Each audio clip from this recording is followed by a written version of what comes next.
Magandang araw mga kaibigan. Update muna tayo sa ating fund drive for the Brave 14 plus 3 Marines. As of now, may naipon na naman tayo na 12,000 pesos sa ating GCash number na kailangan nila ng tulong ngayon dahil may hinihintay silang warrant of arrest na ang recommended bail is 100,000 each of them. Kaya kailangan nila ng 1.5 million. So ito ang GCash number natin ngayon, 0999-191-4876.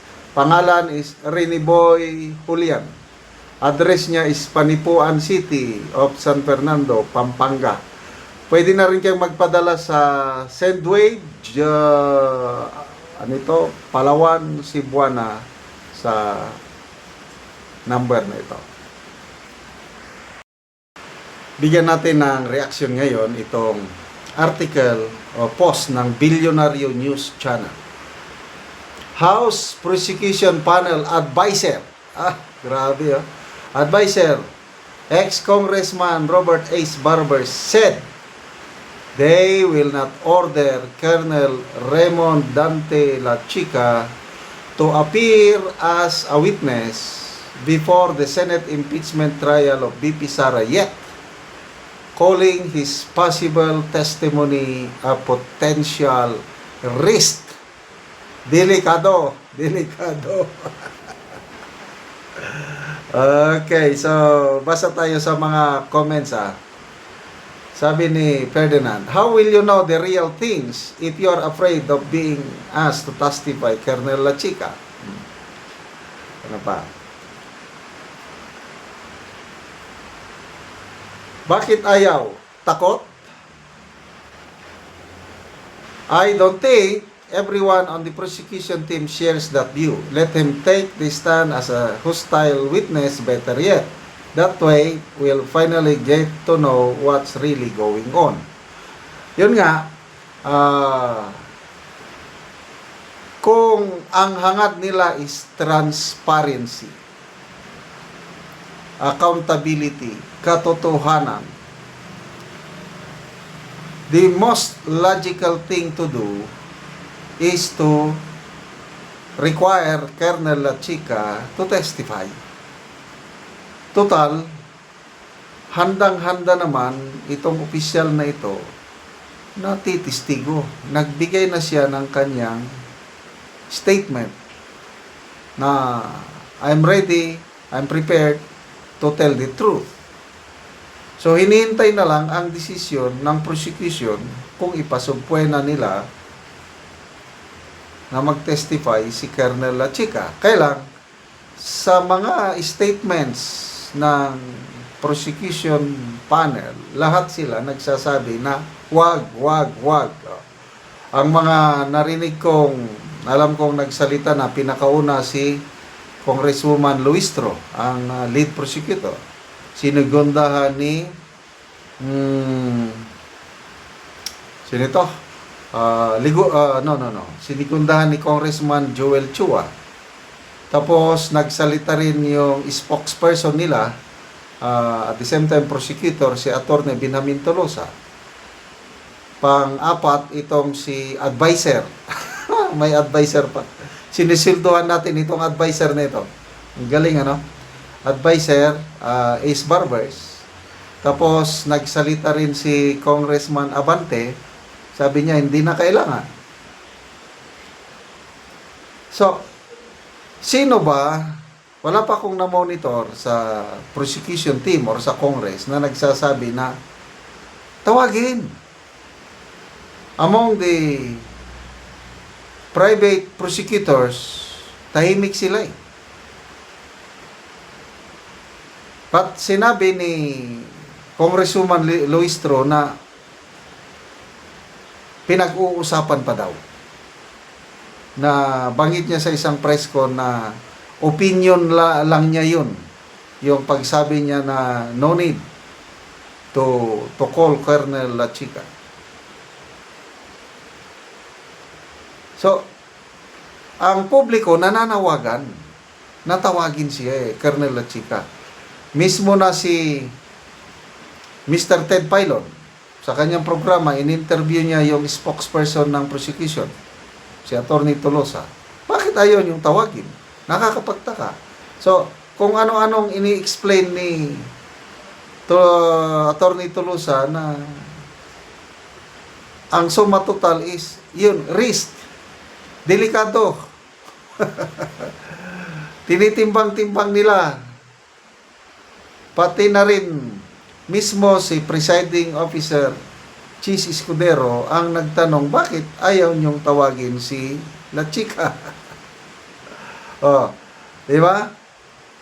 So, sa mga comments na nababasa ko is, mabubulgar ang katotohanan, ayaw nilang mabulgar ang katotohanan. Masisira ang kanilang script. Kasi anong script? Sirain lang si BP Sara. Sabi nga ni Attorney Mike Operario is, ang prosecution team is, as of now, talo na ang prosecution in its propaganda war versus BP Sara. Bakit? Dahil kakaunti na ang nanonood sa impeachment. Yung last, yung day 19 ba yun, ang nanood lang is 1,200 out of, ilan tayo? 117 million Filipinos. So, napakaliit yung interest ng taong bayan na manonood sa trial. Kasi nga, ako, hindi na rin ako nanonood, nagko-comment, nagre-react na lang ako sa mga post na ganito. Kasi very boring na eh. Na wala nang suspense. Kasi halos lahat na pag-usapan na nung mini trial nila doon sa Kamara. Kaya doon pa lang is sinimulan na nila ang propaganda war versus BP Sara para ipalabas nila na scammer, mastermind ng pangi-scam si BP Sara, may unexplained wealth, violenting tao,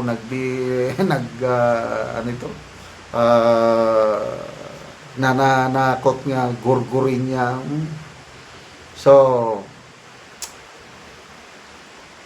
alam ko ang dahilan kung bakit ayaw nilang tawagin, ba't hindi ko maidetalye ngayon dito. Salamat mga kaibigan sa inyong pagsubaybay sa channel na ito. Nakakatulong kayo ng malaki sa tribong Talandig ng Bukidnon dahil ang sweldo natin sa channel na ito is pantulong sa tribo. Namimigay tayo ng libreng yero at pako para makapagpatayo sila ng mas maayos na tirahan. Panoorin nyo ang video nito. O karon na ako sa balay ni nang Josephine Dayag nga taga sitio Kalapat, Tagbak, Talakag, Bukidnon. So mao ni ang iyang balay. Okay, so mao ni ang diri sa sulod, so gipangsapahan na lang gyud. Pangsapahan na lang gyud og mga kuan daot nga yero. So makita nimo nga luoy sila kay kung muulan, mutulo na gyud ang ulan. Tuluan na gyud sila kung kusog ang ulan.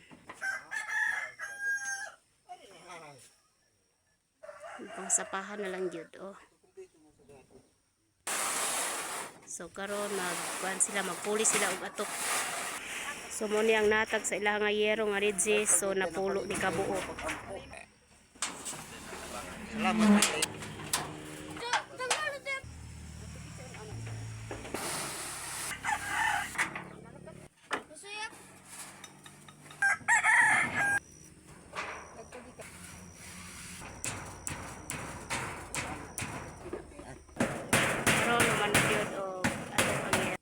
So nindot na gyud kay nahuman na ang gihatag nga yero sa pagtaod.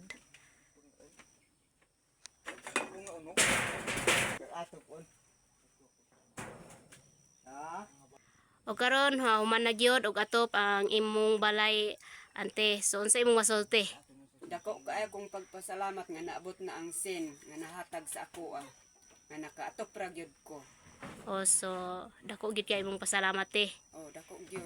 So pila na dahil katuig ang imong balay te nga aya pa mapulir og yero? Dugay-dugay gyud ni kay kuan na ang akong anak nga abot naman gyud sa ang ikado aw pulo na gyud ni katuig ang akong sin. Oh, Usa so- gibang bulkit ra gani na og bulkasil. So karon pagid ka na tagaan te. Oh, karon So pagid unsa ka na imong tagaan. panginabuhian te? Mag-umara ko. So mag-uumara ka te. Oh. So pila na imong edad te? Kuan 46 gani ko eskwela sa high school. So te, so dako kay mo pasalamat nga natagaan ka Gero. So salamat pud te.